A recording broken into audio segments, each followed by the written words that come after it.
John Frost looked on the gathered crowd, now 3,000 strong. With heavy heart, his voice rang loud as he sang this loveless song. God is a guide from field, from wave, from plough, from anvil, and from loom. We come our country's rights to save and speak a tyrant faction's doom. We raise the watchword liberty. We will be free. For when the rising tide is turned in every London quarter, Parliament comes crashing down with Robert's Rules of Order.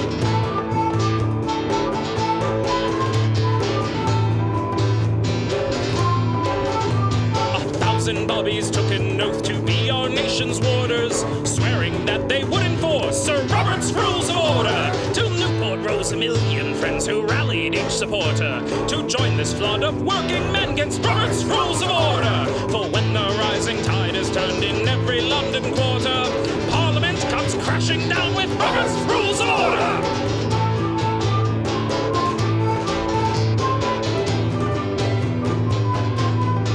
Like this, on the steps of Parliament, John Frost stood proud and tall.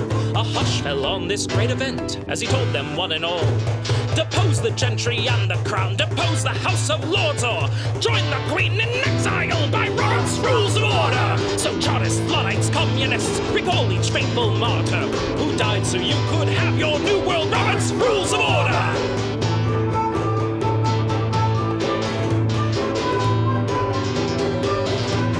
Say it loud, vote your favor, shout it high. All in favor, you say aye. Favor, aye, favor. Aye. A mandate of the people's cry. Favor, aye, favor. Aye. Let's hear the opposition side. Like a stubborn donkey's bray. All opposed, you say nay. Opposed, opposed. The motion carries anyway.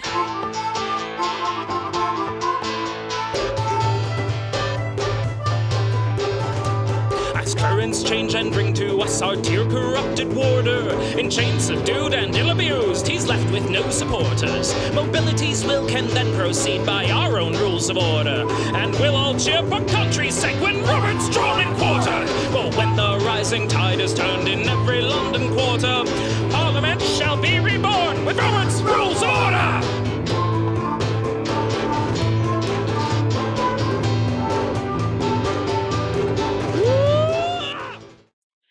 Hey! Caught you Hello. looking down. Okay.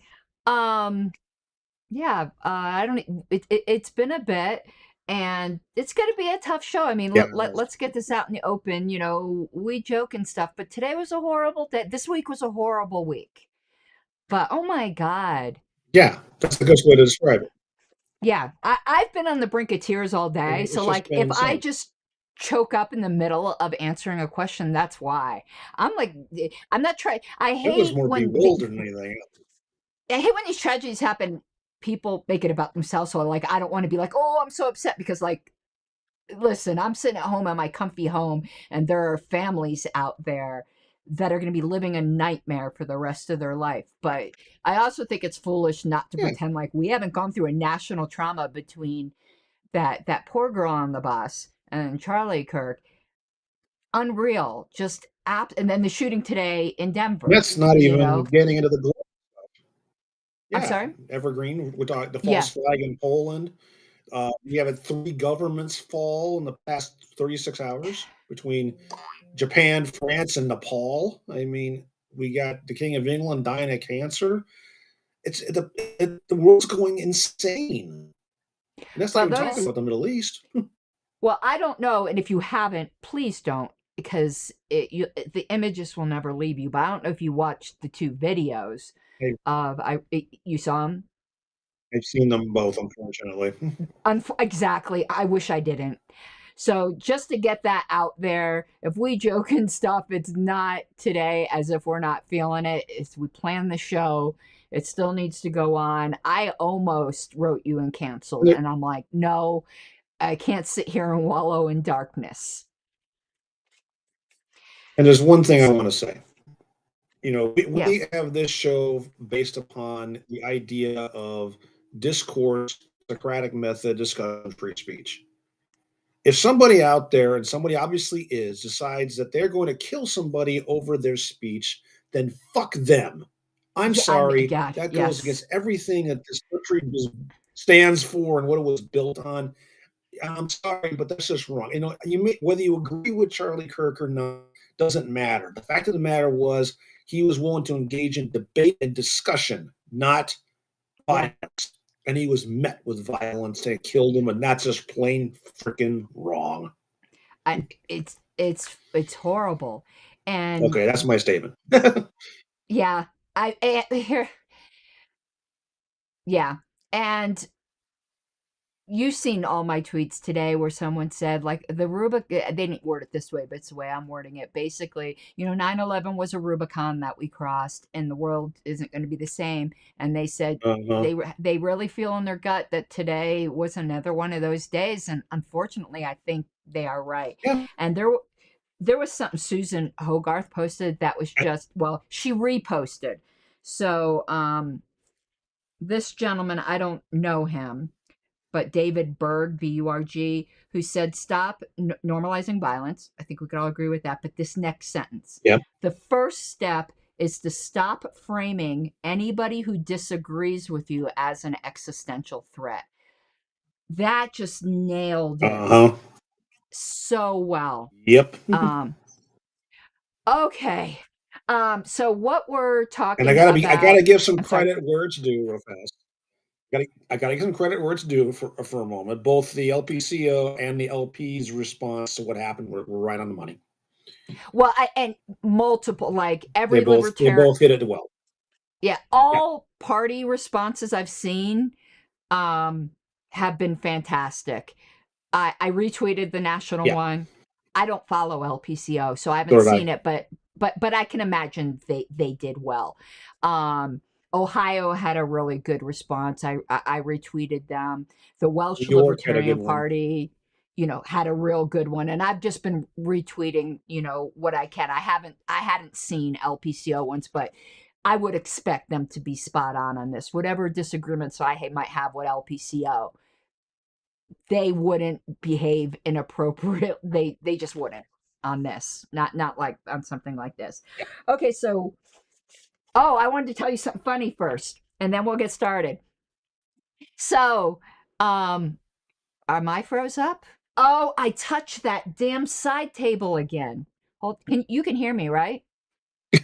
You froze. I can hear you, but both of our videos are frozen. Okay, now we're working a little bit. There we go. Okay, sort of. It's this.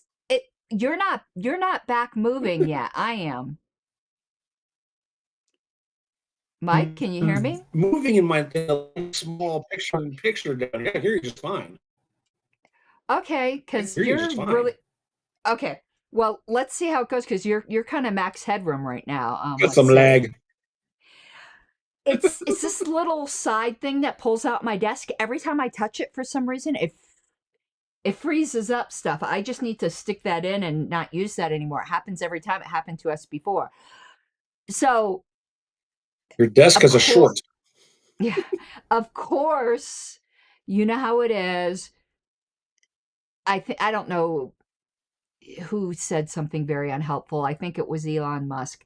And, somebody, of course, comes at me and is like, screw you, you liberal, or whatever.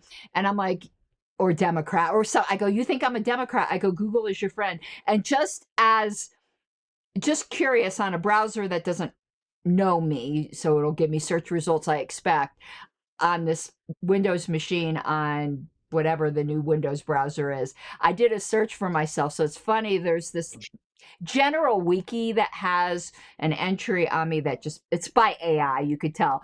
But it said I'm known for procedural orthodoxy. Hell no, I'm a heretic, listen. But apparently procedural orthodoxy. And what's funny, though... I don't know us very well, do they? And I see Richard's here. I'm becoming a bit more of a heretic. For a subject we'll talk about another time, it's still too probably fresh. It's LP related, and I don't want to get into fresh LP controversies. We'll talk about past ones that are long past. And it's not something you would know anything about. It's just don't really want to deal with that. So you want to introduce the subject? Because you're the one who... I had like... Did something fall from the ceiling? I had like ceiling... I don't know. That was weird. I had like insulation foam fall Where on the me. heck? Oh, there it is. Okay, so Your house is collapsing. if you want to introduce the topic. Okay, this is what you imaged over to me from the Parliamentary Magazine, right? Oh no, we were going to do what you originally sent months ago today. Oh, in that So case, I got the wrong one. Wait a minute. you're really, because that's what I put on the title card. So we Hang were, on. so I can introduce it and then Okay, I'll that let means I gotta go you take. find it. Yeah, and I Let me go re-forwarded find it it to then, because you. that gives. That's right. You said show after, not this one. Oh, jeez. Yes. Hang on. Your original email to me stated July 7th, and then we forwarded it back and forth in August. And I think you originally sent it to Pink Flame of Liberty. So I'll read your I have. I'm email. looking in my sent items. Yeah. And you have a link in the email to Wait a the minute. Robert's There. Rules Forum. I just found it. Okay, there we go. Okay. Oh, well, then you can introduce it. Well, let's let it load first. Okay. What the heck? That's got to be page 2 of the comments. Where's page 1? Well, let me introduce Because the because people topic are is supposed waiting. to be.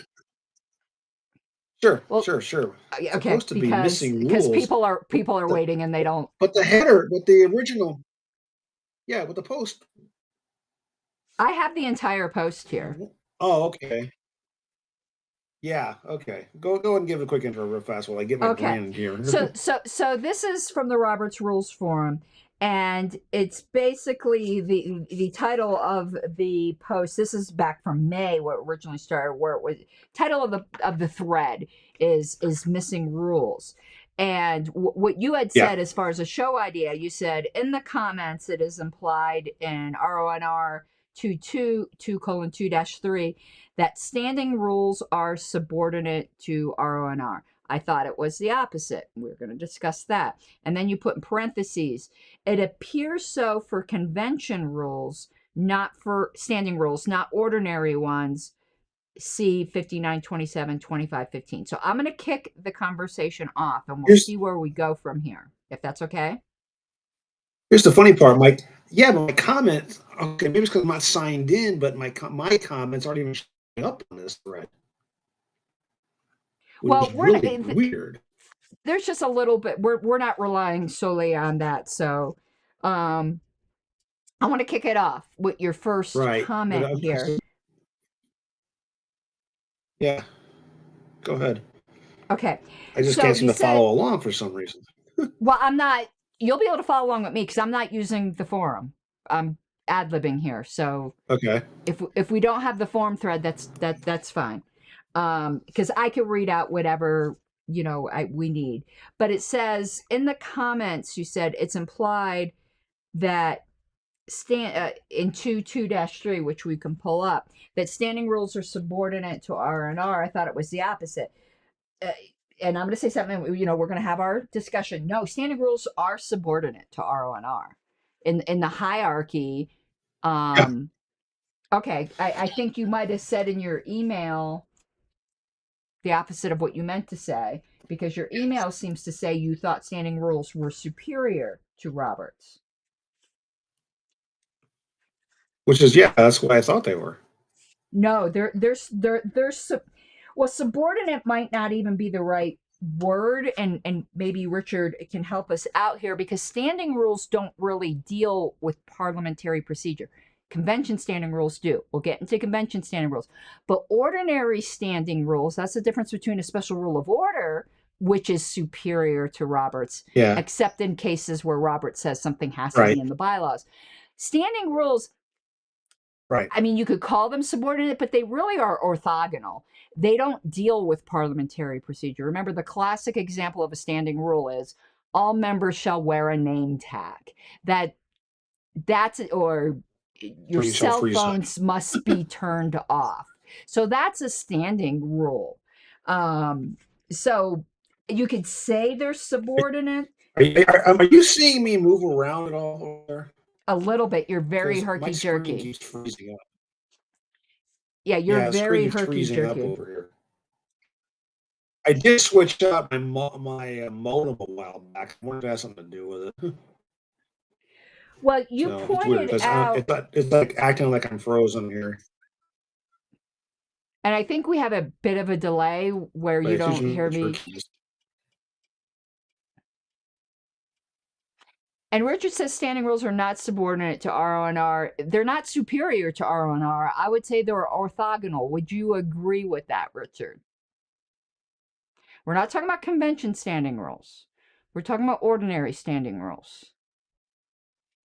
So I want to hear Richard's comment, but you Day-to-day stuff. referenced, we keep stepping on each other audio-wise. Huh. I didn't hear you. Okay, I'm gonna do this. I'm gonna put a couple fingers. Tell me when you see them. Look Now, up. now, now, now. 3. It's like a 4 or 5 second delay.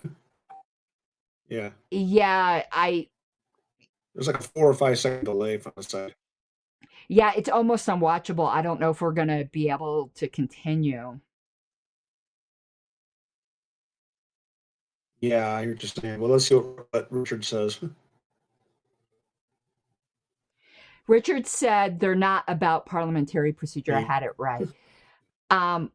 When talking just with people who aren't that familiar, like I think we loosely kind of call them subordinate, but that's not exactly right. They're different. They're completely different. Yeah, Gregory says you're very blurry and choppy. I think I'm not sure we're going to be able to continue I can tonight believe that. because Let I me can't. reconnect. See if that helps. Okay. Oh, sorry. Let me start a new screen where I'm not on split screen. Mike's gonna try to reconnect. Let me just go here. All right. So we'll see when Mike comes back on. So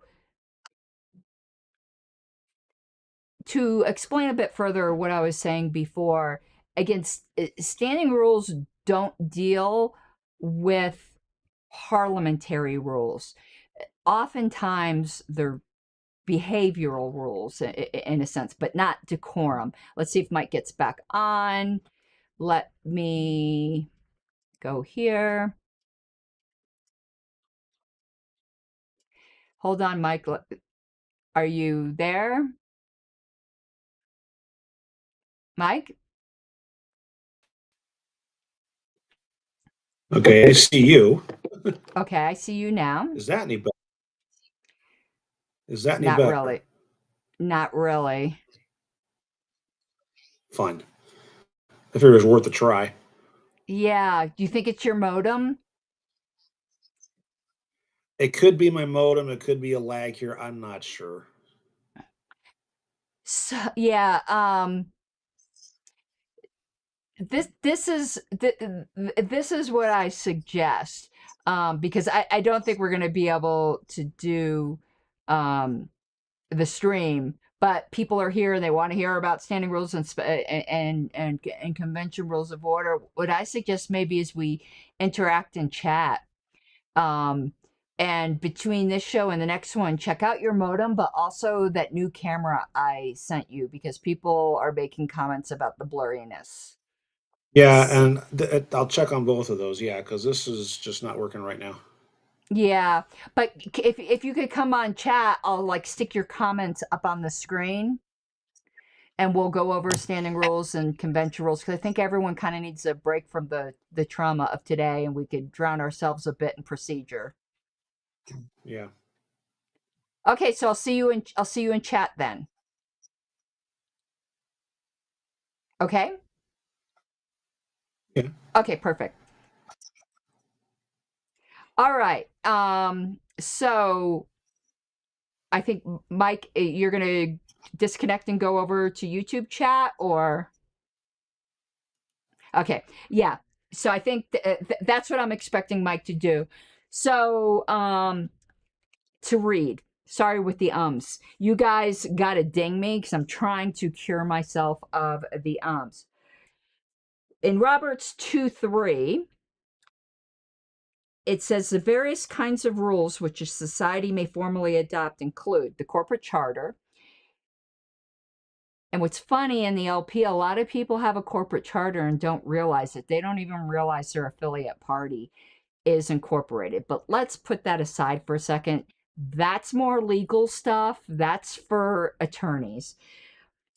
A constitution and/or bylaws. You know, the modern practice is to have one combined document which functions as the bylaws no matter what it's called. There are still some state parties that have a separate constitution and bylaws, and that's such a bad idea. And I'm going to give you one example. And I hope Florida doesn't mind me bringing this up. If you're watching Matt Johnson, I apologize, but this is just too good of an example, and it's nothing terrible. But for instance, their constitution says that NOTA will be treated in internal party elections as detailed in the bylaws. Can you guess what I'm going to say next? The bylaws don't mention NOTA at all. I'm sure at one time they did, but at some point somebody deleted it or did something, and it is so hard to keep the two documents in sync. And there's a specific purpose to the Constitution. Very limited things should be in the Constitution. We probably can do a whole show on that. And if Mike is watching, that is definitely something we can prep on. But anyway, if your society still has a separate Constitution and bylaws, bad. Mike knows all about combining Constitution and bylaws. All right. So after the Constitution, but if you have a Constitution and bylaws, your Constitution is the superior document, then the bylaws. And then it says rules of order. Don't get confused. Where people, I think, get confused is that standing rules has the word rules in it, and they think it's the same as rules of order. So rules of order, and then it says in parentheses, which include a standard work on parliamentary law adopted as the society's parliamentary authority, which is what this thing would be, and any special rules of order. And then it says, and standing rules. So, and the reason why I think a lot of people say, kind of in shorthand, that standing rules are subordinate is because the next few pages in Roberts talks about each of those things, starting from the thing at the tippy top, which is the corporate charter. And then it goes to Constitution, bylaws, rules of order, and then at the end, it says standing rules. So people kind of think of that in a hierarchy, but it's really orthogonal, and then custom. So let's detail what standing rules are. So standing rules, as understood in this book, except in the case of convention, and that's what I really wish I had Mike here to talk about, because convention standing rules are a different animal. I don't like the differences of convention standing rules. I liken it to the fact that you say your bylaws can never be suspended, asterisk, with the asterisk being except for bylaws that are in the nature of a rule of order, which you get 10 parliamentarians and you'll have 20 different opinions as to whether a particular one that's on the gray line is in the nature of a rule of order or not. So I wish convention standing rules weren't like that. Anyway, standing rules, as understood in this book, except in the case of conventions, are rules, number one, which are related to the details of administration of a society rather than parliamentary procedure. And two, which can be adopted or changed upon the same conditions as any ordinary act of the society. And what it means by that is a majority vote rather than a 2/3 or a majority of the entire membership, which is required for special rules of order. Okay. I'm trying to, it gives some examples. I gave some name tag, cell phones must be off, but here's also one. An example might be the one setting the hour at which meetings are to begin, I'm not going to make a comment on that. That's really important in some recent controversy, but we'll just leave that alone. Or one relating to the maintenance of a guest register, a guest sign-in sheet or something like that.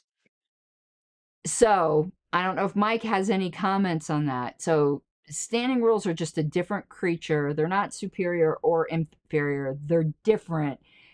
But as a kind of shorthand, while you will not be technically correct to think of them as inferior, I do think that is helpful to the person who's not a parliamentary nerd. That might be heresy.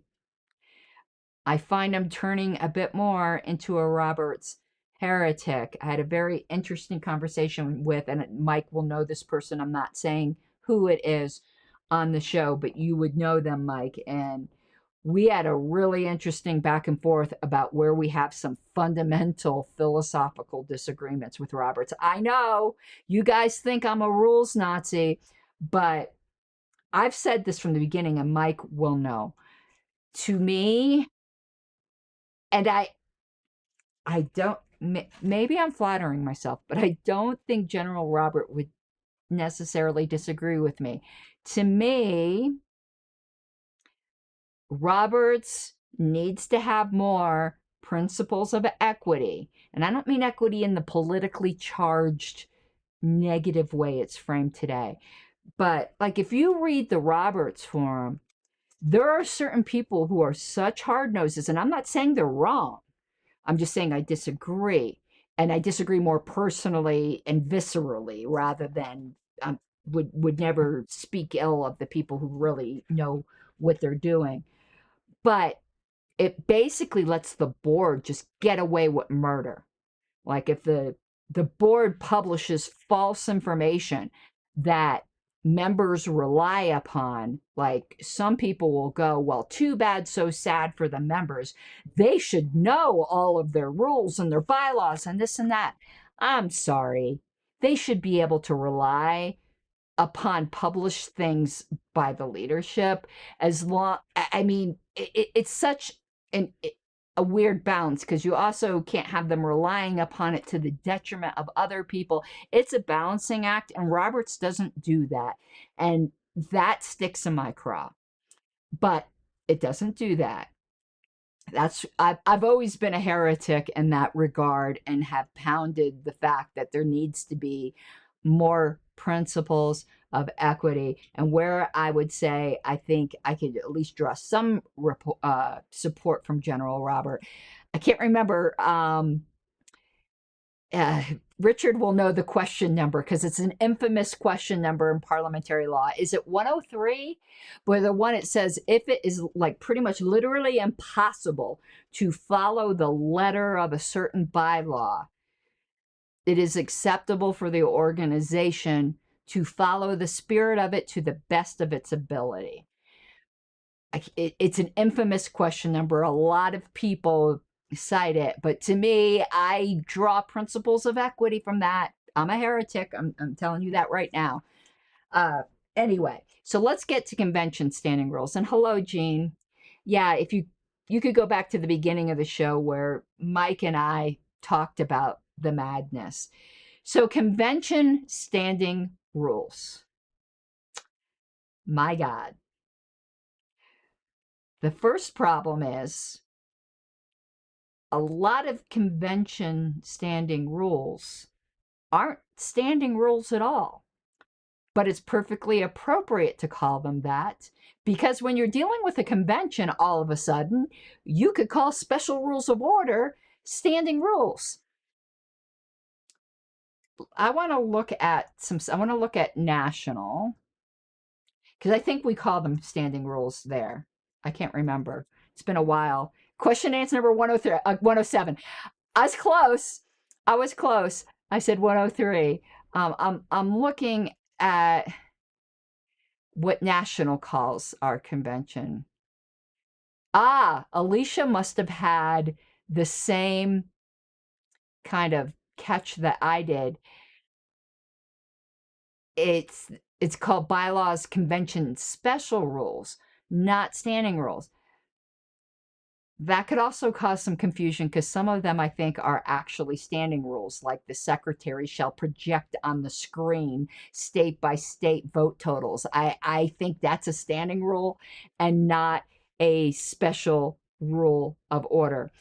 Gregory asked, and let me get off my screen here a minute. I'm sure we could come up with some Oh, that doesn't show up very well, so I'll read it. Sorry, I need to change the color. But what does impossible mean? I don't think parliamentary law actually uses the word impossible. I think that was kind of my flourish, but I'll tell you what I mean. If they adjourn until 12 a.m. instead of 12 p.m. because they don't know which is which, do they then have to meet at midnight since it's not impossible to do so? That's not the type of thing that General Robert was talking about. I don't remember the specific question that he was giving an answer to. Richard might be able to put that. I need to have a copy of parliamentary law down here. But I'm trying to think of an example, a good example. Like, say your bylaws for some reason said notice had to be posted on some social media platform that all of a sudden, on Parlor or whatever, and all of a sudden they got shut down. But you had all of your membership's emails and contact information. You can't post on a non-existent forum, but you can't have a meeting without notice. That it would be acceptable if you tried every means you had at your disposal to get notice out to the member. So say in this example that your bylaw said you had to post notice on something that all of a sudden went bankrupt and failed to exist. If you sent out a postcard mailing to everybody in your membership and an email to everyone you had an email address for, and also posted it on your website, I think question number 107 would say that you've cured to the best of your ability that your bylaws are not a suicide pact, is how I like to word it. So when I'm talking impossible, I'm talking literally impossible. So also, and this could be somewhat controversial, I actually don't want to go there, but I think an argument can be made, like if the government literally locked everyone in their houses, and not talking about COVID where you could go out a little bit, that's not, I'm talking about like you literally couldn't go out or you were going to get shot by the army or National Guard or whatever. But your bylaws didn't have a provision for electronic meetings, but your entire board knew when the meeting is. I think that would be another example, though I think my social media one was a little bit of a better one. Oh, it uses the word impracticable, which is a lower threshold than impossible. I tend to use it that way. And that's a great word, impracticable, because impracticable isn't the same as impractical. People need to learn the difference between that. This book, Roberts, uses that too, doesn't it, Richard? When it talks about an ambiguous bylaw, it says, it's up to the assembly to interpret, but the ambiguous bylaw should be amended as soon as is practicable. If I remember correctly, I think that's the exact wording. So let's go to convention rules. So National calls them special rules. If they wanted to be consistent with and I think the reason National does that is because they all can only be amended by a 2/3, even if you're only amending one that's actually a standing rule. I think that's probably why Alicia did that. And it was during Alicia's tenure when she took all of, or at least most of them, there's still a few left. Alicia really made a big effort to push for bylaws amendments that took nearly all of the bylaws that were in the nature of a rule of order and put them into the convention standing rules. And that was a wonderful job she did. But there's another set of bylaws. I want to look at to see what they're called. And what they're called doesn't really matter. It's just a nitpick of mine. I'm actually looking at Colorado's. I want to see what we called them.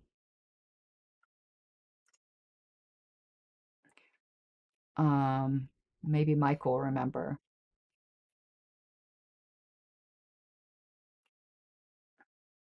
We just call them convention rules. We avoided calling them standing rules or special rules. Mike, do you remember? I think we did that on purpose. I'm remembering you and I having a conversation as to when this proposal got made to have permanent convention rules, that we were both irritated by the fact that special rules of order are mixed in with standing rules, and we just called them rules. If I remember correctly. Mike, let me know if that's your and just for people who can't see the chat because they're watching after the fact, Richard has clarified that question 107, and Robert says it's about a group that could not get a quorum at a meeting because of changed demographics, etc. The organization had grown and couldn't get a quorum, and General Robert said to do the best you can under the circumstances. I like that. And I'm glad Richard agreed with me too that there needed to be a bit more principles of equity in Roberts. Okay, so let's go to the convention standing rules. 59, 27 through 37. Okay, but I want to read what it says here. So standing rules and conventions differ from ordinary standing rules. Why does Roberts have to call the same? It's like the word adjournment and the word division. Why do you have to recycle words? There's a Pink Parliamentarian episode coming out about division of the assembly, by the way. So some assemblies, particularly legislative bodies, also apply the name standing rules to the rules of order. So do some libertarian parties. And Alicia, again, I'm going to give her credit. She avoided that quagmire in the National Policy Manual by calling it the Policy Manual rather than calling it the standing rules. Part of the problem is, though, she divided the two between standing rules and special rules of order, and as it got amended over the years, people just stuck things in sections where they thought they belonged without any regard to whether they were a standing rule or a special rule of order. And then there were some that were kind of a mixture, which Richard and I had a discussion about that, where there's one where it was a really gray area. It dealt with a vote threshold, so you could argue that it was a special rule of order, but the other part of it made it seem like a standing rule. So, whatever names an assembly may adopt to its various rules, the vote required to adopt, amend, or suspend a particular rule is determined by the nature of its content according to the definitions given above. So that's why, like it says, your combined document, you could even still call it the Constitution. If you only have one document, it's your bylaws. You could call it the Constitution. You could call it a peanut butter jelly sandwich. It's your bylaws, no matter what they're called. The name of something isn't as important as the it. What it is, what it says is what it is, no matter what you call it. Okay, so now let's go to convention. And of course, they confuse it by having a different definition for convention standing rules. Oh, frustrating. Yeah, and Mike is like, and I agree with him. I'm going to put this up on the screen. Terminology overload is another place where Roberts is written poorly. Yes. The average person gets so confused by the word adjourn because you think that means to end a meeting. I mean, and between meeting and session, that gets all complicated. Please don't come for me. I'm being very casual. But when they first encounter the concept of adjourn to, that completely baffles them, that the adjourned meeting is actually it's a continuation of the same session. Okay. All right. We're just not even going to go there, but yes.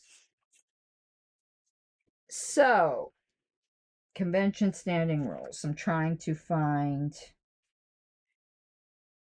Okay, here's what's interesting. So, if you're adopting convention rules, every convention, and you got a group of them, a lot of states do that. I really recommend that you do like national and you append to your bylaws some permanent convention rules so that you don't waste time with this. But anyway, so you're adopting your convention rules at the beginning of a convention. A group of proposed standing rules. Now remember, standing rules, by their nature, ordinary standing rules, only require a majority. But it says a group of proposed standing, and this is convention rules, requires a 2/3 vote for adoption whenever it includes any rule that would require a 2/3 vote for its adoption if voted on individually, meaning that recognizing that convention special rules are a hodgepodge of standing rules and special rules of order. Alicia cleared that up with making sure everything required a 2/3. But anyway. Therefore, under the usual procedure of voting on the standing rules as a package, a 2/3 vote will normally be required for their adoption, because when you got a group of things with differing vote thresholds, you can pass the whole group by the highest of all the differing vote thresholds. Because if they are to fulfill the needs of a convention, they nearly always include provisions that can be imposed only by a 2/3 vote. Something like that might be limitation of the length of time of speeches or your debate time. Roberts calls them speeches. I don't like that terminology, but that's what they're called in there.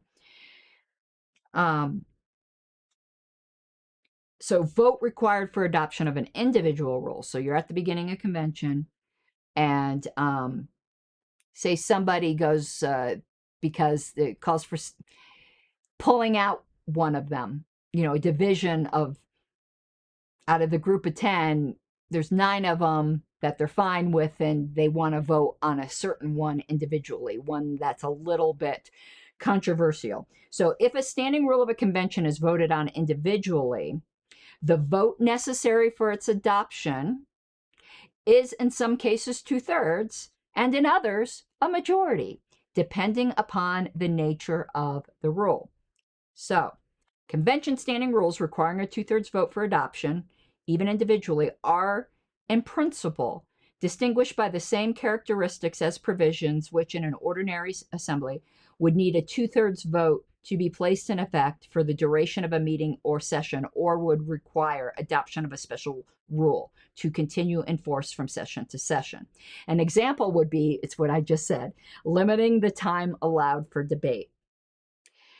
And here they're going to introduce another term to you.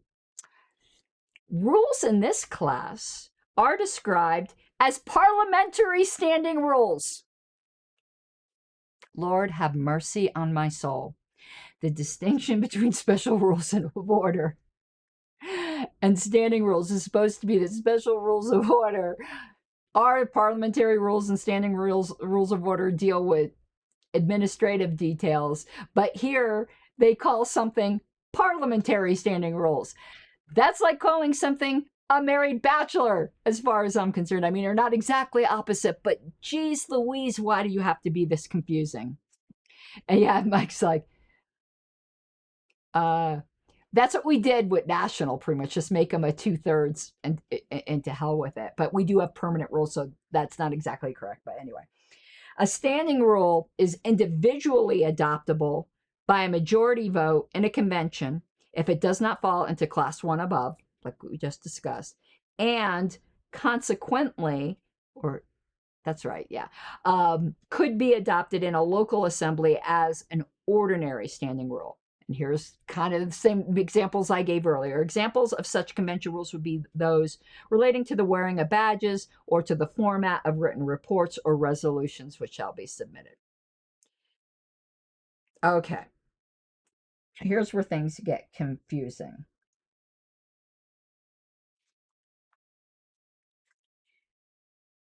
Oh, Lord have mercy. To amend or I have to look this stuff up whenever I'm at a convention. If anyone's getting a headache and going, I'm never going to remember this. Listen, I have to look it up all the time, and it still makes my head spin. To amend or rescind a standing rule of a convention requires a 2/3 vote. You'll always be safe if something passes by a 2/3 vote. If you're like, oh my God. But anyway, you of course can't require that when it's not required, but I'm just saying, like, if everyone was confused but it passes by a 2/3 vote anyway. So to amend or rescind a standing rule of a convention requires a 2/3 vote or a vote of a majority of all the delegates or other voting members of the convention who have been registered, except, so that's a majority of the entire membership. What you need to remember about majority of the entire membership, because before I understood this really confused me. I thought it meant like for the LP. I thought it meant membership of the entire party. No, it means membership of the body that is meeting. So the majority of the entire membership, if it's the LNC, it will be a majority of 17. Not of the people present, but of the membership, the seats that are filled. So it would be a majority of 17. And a convention, it would be a literal majority. Abstentions count as effective no's. Of all the people who are registered, of the potential entire body. Hopefully that made sense. That came up last convention, by the way. Except that a rule individually adoptable by a majority vote can be amended or rescinded by a majority vote after notice on at least the preceding day. Now, that can't happen with the Nationals rules, special rules, because the bylaws set the threshold. But if the bylaws didn't set the threshold, we would be doing this wrangling where Friday of the convention, someone can give notice to amend or rescind one of the national rules, such as the secretary projecting things on the screen the following day, because elections aren't to the following day. Well, anyway, but we're talking about election results. As long as they gave notice, it would be with a majority. I'm glad we don't have to deal with that with national, but that's something to keep in mind. I think in Colorado, we did the same thing as national. We put in the bylaws that the convention rules needed a 2/3 because we didn't want to deal with this headache. So, any standing rule of a convention, except one prescribing the parliamentary authority, can be suspended. Now, some convention rules prescribed a parliamentary authority. The bylaws hadn't done it. So that's not typical in the LP. So, but just know, can be suspended for a particular specified purpose by a majority vote, even if the rule required 2/3 vote for its adoption. This is the most confusing thing in the world to me.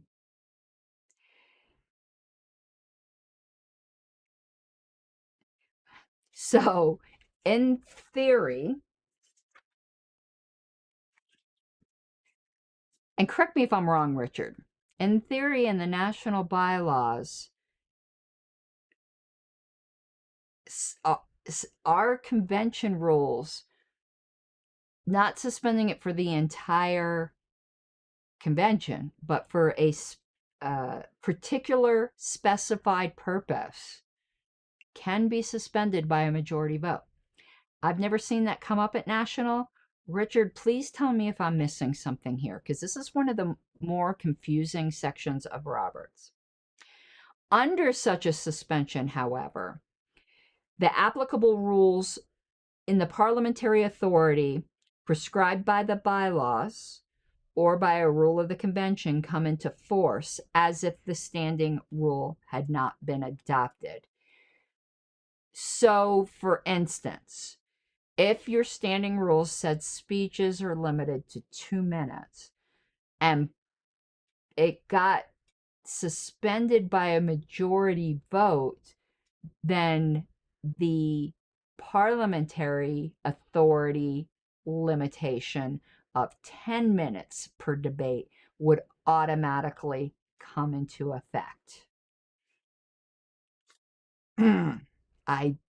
Why do they have a footnote? We're going to read this footnote. To me, this is their justification for why a convention rule can be suspended by a majority vote for a particular specified purpose. They give the reason why. And to me, this is wackadoodle. This makes no sense.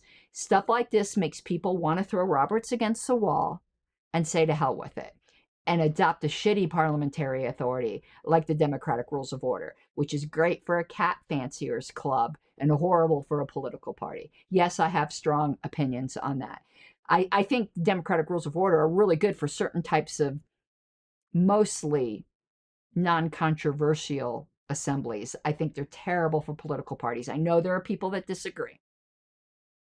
And funny enough, I say the cat fanciers society, but I've learned from multiple parliamentarians, if they said, you think dealing with political parties are bad, try being the parliamentarian for a kennel club. We're going to do a bad joke now. They can be real bitches. Bada bing. For some reason, kennel clubs have a worse reputation than homeowners associations when it comes to going at each other, not like cats and dogs, but dogs. So Richard didn't see. This is confusing. Richard, who's been our convention parliamentarian, Roberts needs to change this because this isn't a fault on Richard. It's a fault on this being too damn confusing. Okay, but let's read their justification.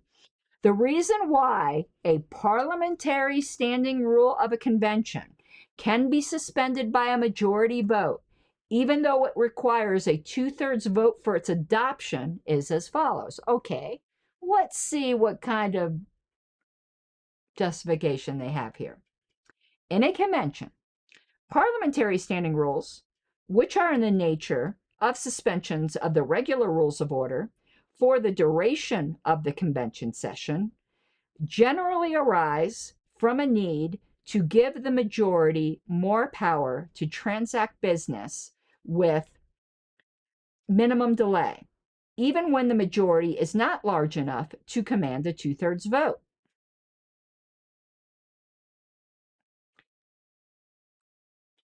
But parliamentary rules of order, when they're adopted, they're there to protect at least a majority of 1/3. Oh!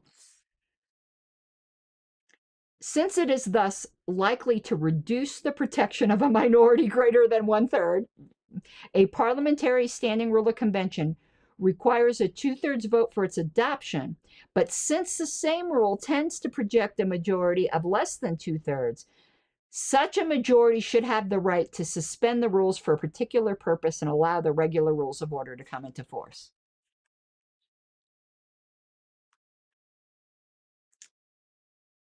To the extent that that made any sense at all, I disagree. But I'm not even so sure I disagree because I'm not even sure I understand what the hell they just said right there. Why complicate things that much? I need a drink. Looks like I picked the wrong week to stop sniffing glue. Okay.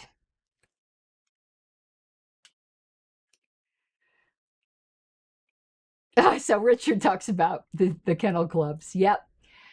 I know multiple parliamentarians that deal with kennel clubs, and they're like, woof, politics is nothing. You want to know what I can imagine would be almost as bad? Is a church board. Because I was really, I'm Christian still, but like I was very heavily involved in church before I got involved with the LP. And people think libertarians fight. Oh, I need to make it make sense. Oh, let me find that. Oh, I haven't used my little. Oh, it doesn't work on this show. It's set up for the other show. Anyway, make it make sense. Christians fight amongst each other way more than libertarians do. If you think libertarian infighting is bad, sweet baby, Jesus in a cradle or in a manger. No. Now, Christians will do it more politely. They'll do it in a bless your heart kind of way. But still. Anyway. Okay, so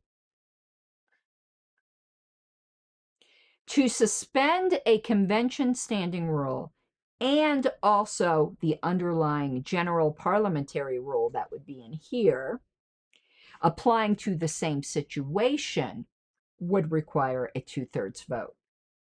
Just as to suspend the general rule when no standing rule is involved, it should just be a 2/3 vote. Mother Mary of God. Mother Mary of God, Mary Mother of God. Oh my God, it's got me so whacked that. Anyway. But no standing rule of a convention can be suspended for the remainder of the session, and no standing rule which has a single application can be suspended, since this would be equivalent to rescinding the rule, and the case would have to be treated accordingly. I don't think it would be equivalent to rescinding the rules when you have permanent convention rules, because it would still be in effect for the next convention. I don't agree with that either, but it is what it is. Yeah, that's my question too, Richard, and I would really love to know the answer to this.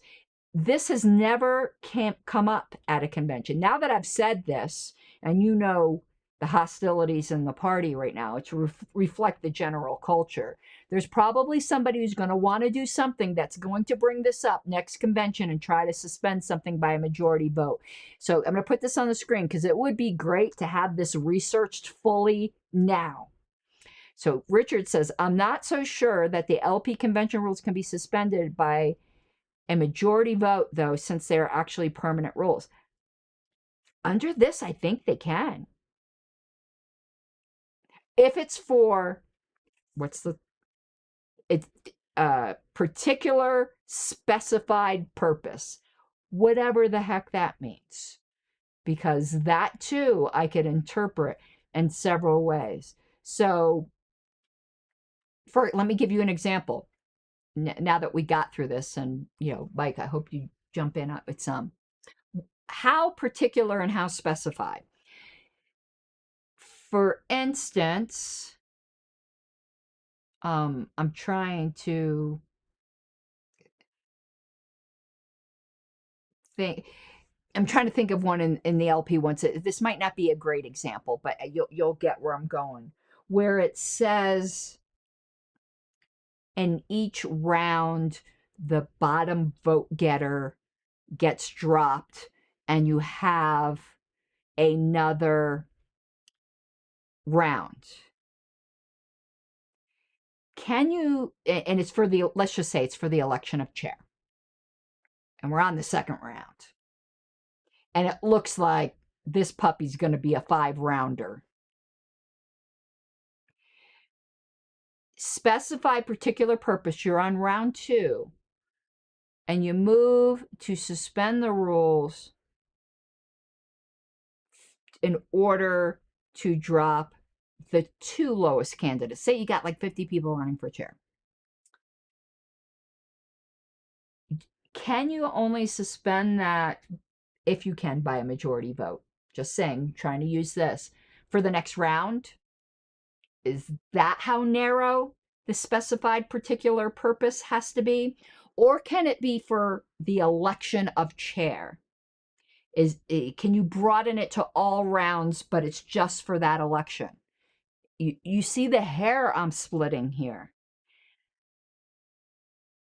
I would tend to think it would be for the election, the entire election of chair, that's the bundle. But I could make the argument that because it's by majority vote and the assembly might not like the results of it or whatever after that you can only do it for the next round.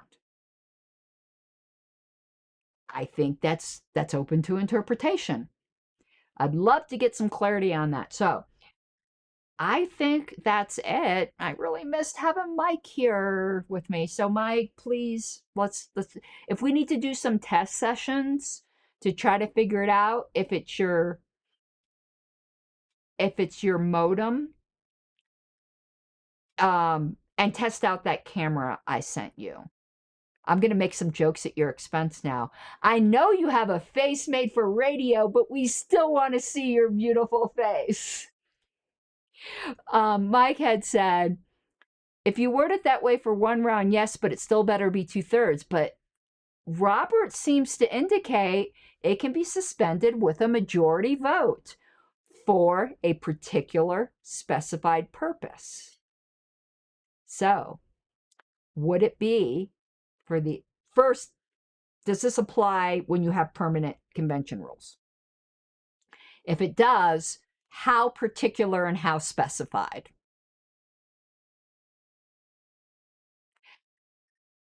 I'm sorry if I just opened a can of worms for the next convention, but I've been thinking about this for a while because there's also the issue, which I would love to hear on a different show, Richard's further thoughts on. I'm trying to remove Mike's comment from here. Oh, here it is. I almost hit banned by accident, Mike. I'm sorry. um, our convention standing rules has an agenda. This really just gets me into a snake eating its tail. I know, Greg. I'll put up some of Gregory's comments here because this section of Roberts is so confusing. Our convention standing rules has a convention agenda, but on the convention agenda is approve the agenda. But hasn't the agenda already been approved by the fact that it's in the permanent convention rules? What the hell does approve the agenda mean in an agenda that's already set in the convention standing rules? Riddle me this. This came up in Reno. I would love an answer to that. To me, there's no approve the agenda. And is it modifiable by a majority vote? It's in the convention standing rules. I think so,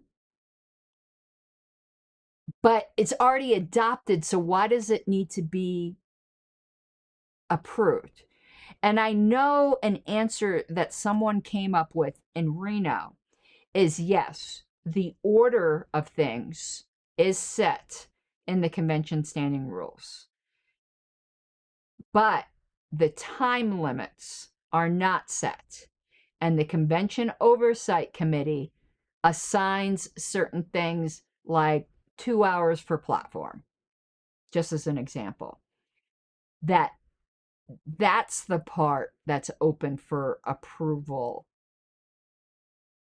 and amendment. Or is this something that's suspendable, but for a specified particular purpose, even though the bylaws... It's crazy.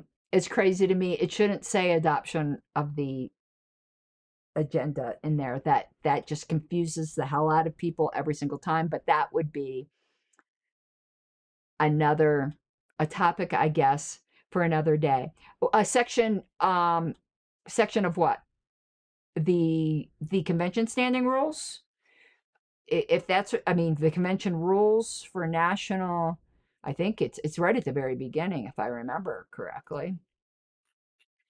Let me scroll down.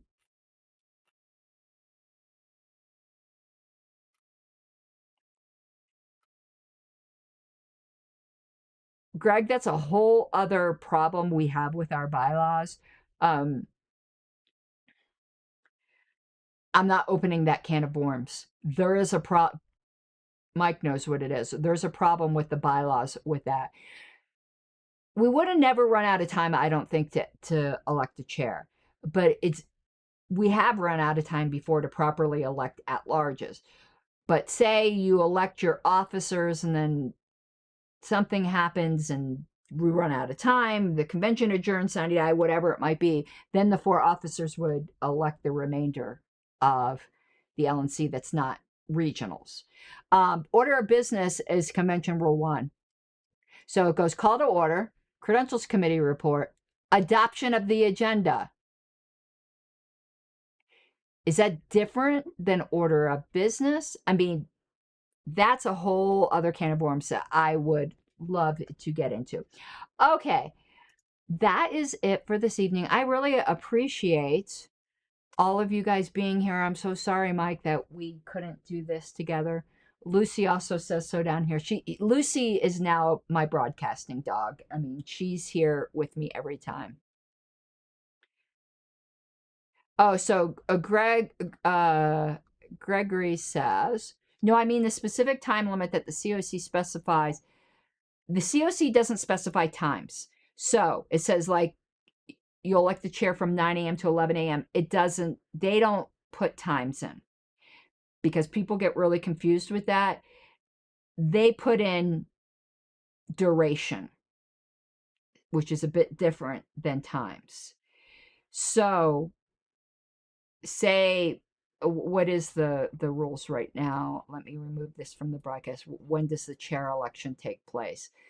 So election of party officers is after judicial committee, which is after bylaws and rules. And let's say the bylaws committee report was allotted for 120 minutes, but it ends up going 180 minutes. It can't automatically just go 180 minutes. There would have to be a motion to suspend the rules. That's a whole other issue. Can this be by a majority vote? But let's just say it's a 2/3 vote and extend time. Well, actually, yeah, to extend time. And what threshold? We've always said 2/3, and I'm just going to go what 2/3.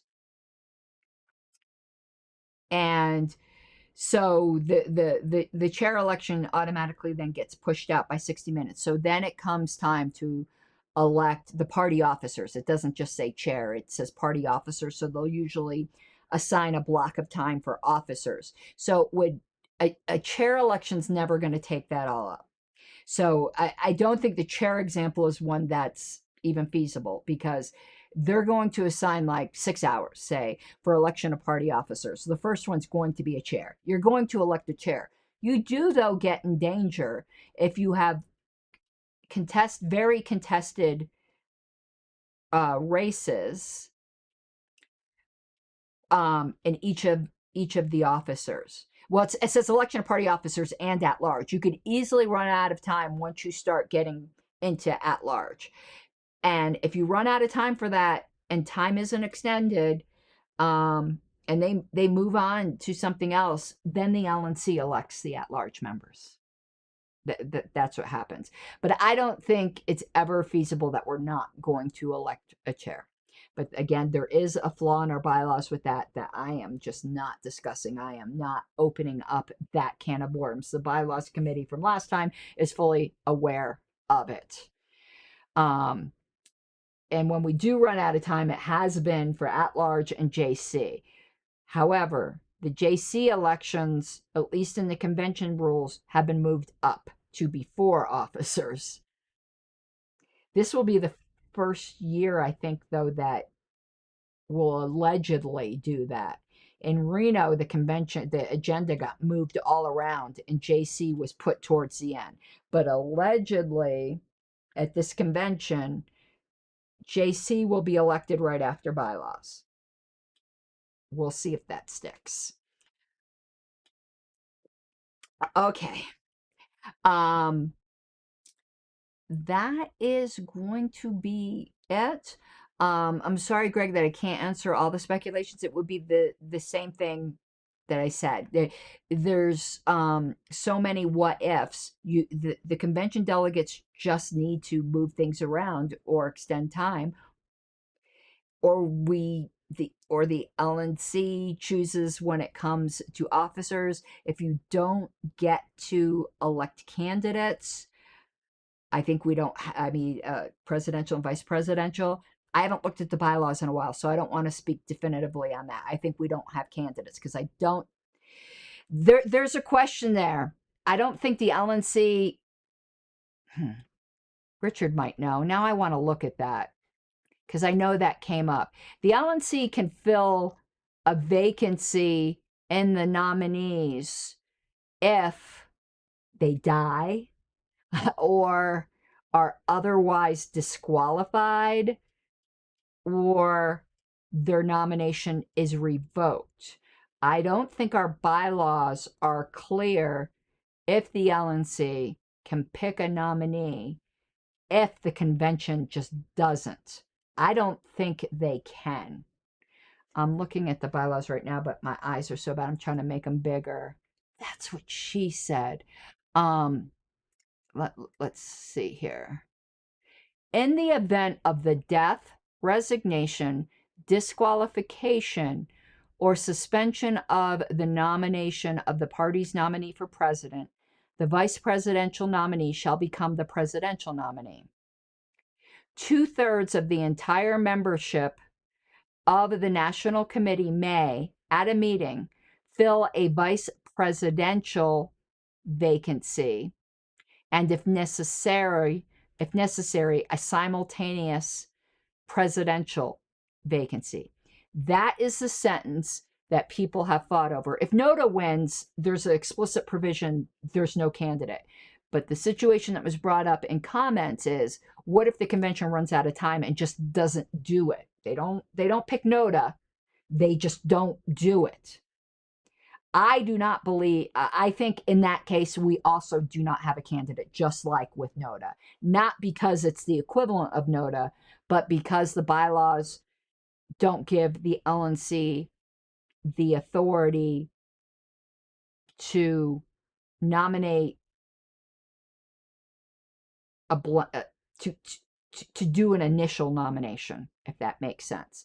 But I know some people disagree with me on this, but that sentence of 2/3 of the entire membership of the National Committee may, at a meeting, fill a vice presidential vacancy, and if necessary, a simultaneous president vacancy, that is not in isolation. It's in one paragraph that talks about the death, resignation, disqualification, or suspension. It's not like a vacancy committee where the convention just failed to nominate anybody. That's my interpretation of it. I know people have argued with it, but I do think my interpretation is correct. But just to let you guys know, I know people have argued about that in the past. What RONR rule says convention rules can be suspended by a majority vote. See, Richard's as fascinated by this as I am. It is 5937, and then it gives the rationale in footnote number 3 to 5937. All right, guys, we might pick this up in our next episode because now I got Richard on the trail. And if you bring it up in the forum, I'm not going to see it. You could just let me know what the forum says because I'm not spending any time on blogs and forums and things like that lately. I'm just on Twitter, and I'm much happier. Well, I'm not going to say Twitter makes me happy because of the ghastly news of this past week, but narrowing down the electronic world, my sweet summer children, try it.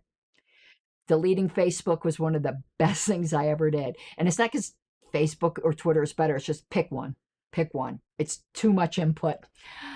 All right. I hope you all have an awesome night. And again, sorry Mike couldn't be here for all of it.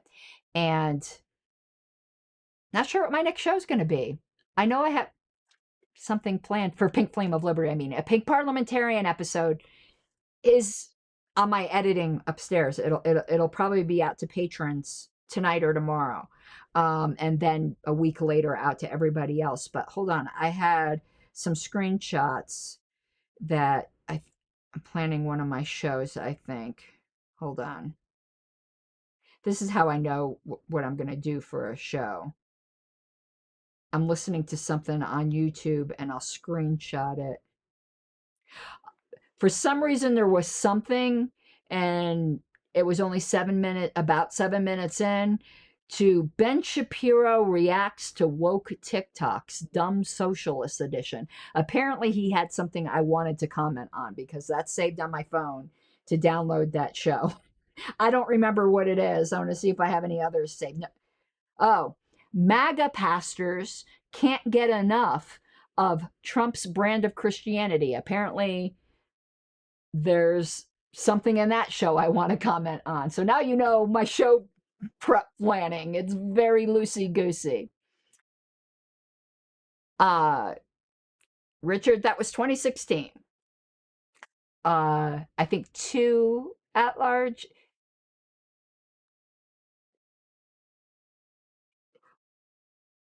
No, it was JC. It wasn't at large. It was JC.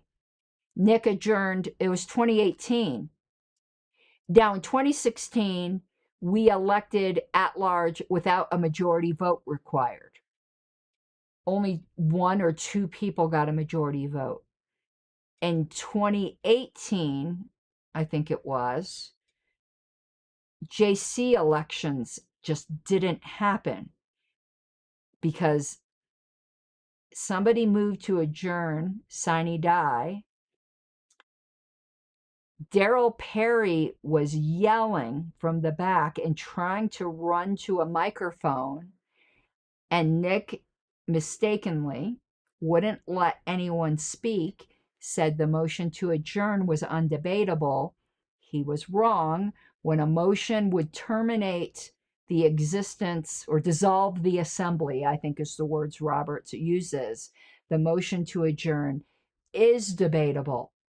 So something like that doesn't happen. Now, I don't blame Nick for getting that confused because almost everyone will say that if you just ask your random person, is the motion to adjourn debatable? Most people will say no.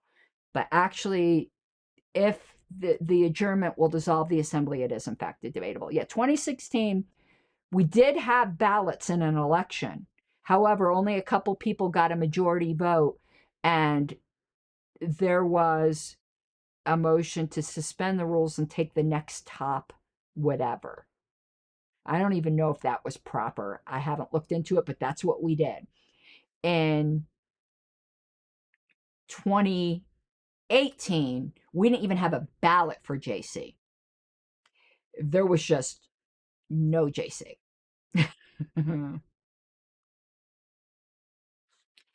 All right, that's it. You guys know what's coming up on Pink Parliamentarian, and we'll get going. And again, if you're the praying type, please pray for Irina's family and for Charlie Kirk's family. And for the families we don't know the names of. For the people, there was no deaths as far as I know. The Evergreen High School shooting in just outside of Denver. All right, y'all.